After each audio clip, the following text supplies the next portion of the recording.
Bem, gente, essa aula eu resolvi falar sobre uma temática muito presente na prova do Enem também, que é a questão da internet.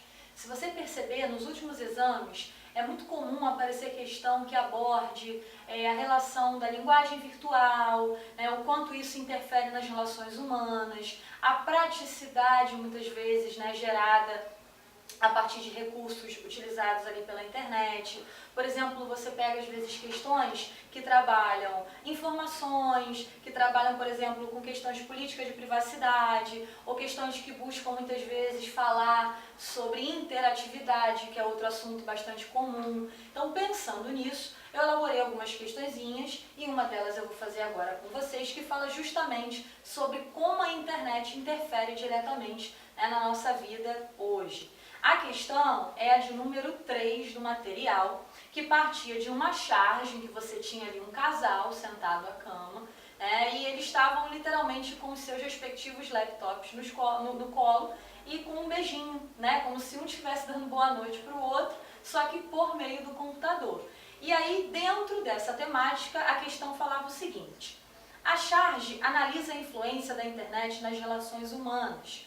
A linguagem não verbal evidencia uma crítica em relação a ou ao. Primeira coisa importante, a gente está fazendo uma questão de interpretação, cujo tema principal ali é a relação da internet, e associado a isso eu preciso levar em consideração que alternativas, muitas vezes, são verdadeiras diante da temática, ou seja, você tem alternativas que falam coisas que poderiam estar ligadas a esse tema que é a internet.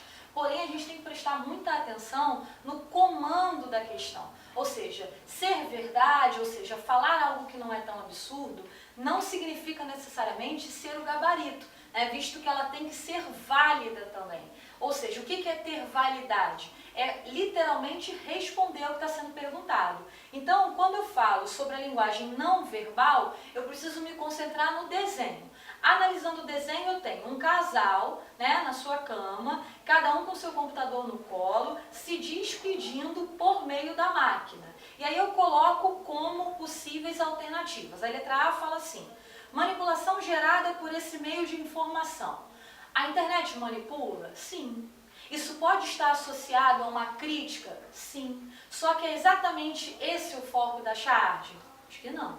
A letra B fala sobre alienação social. A internet muitas vezes está atrelada ao conceito de alienação social? Sim, ela pode estar atrelada a isso. Mas será que o foco aqui da linguagem não verbal, o foco do desenho ali da charge, é a alienação?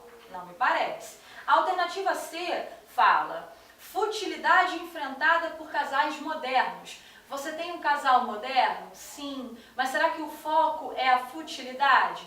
Acho que não é o foco ainda da questão. Letra D, distanciamento de relações interpessoais. Essa já parece bem mais coerente, porque você tem ali um casal que aparentemente poderia estar conversando sem o computador, mas ficam o tempo todo presos ali, o casal fica preso o tempo todo às informações da rede, da internet, chegando a se despedir por ali. É como se eles estivessem tão perto, mas ao mesmo tempo tão distantes. A letra E também se torna descartável, porque fala tratamento indiferente entre casais. Ah, Priscila, mas eles não estão sendo indiferentes por um momento aqui? Sim, mas será que o foco da charge é esse? Quando eu falo sobre a influência da internet nas relações humanas, eu estou falando simplesmente de indiferença ou eu estou falando de um distanciamento, que é a letra D? Muito mais correta, muito mais direta para o que está sendo perguntado. Portanto, gabarito da questão número 3, letra D.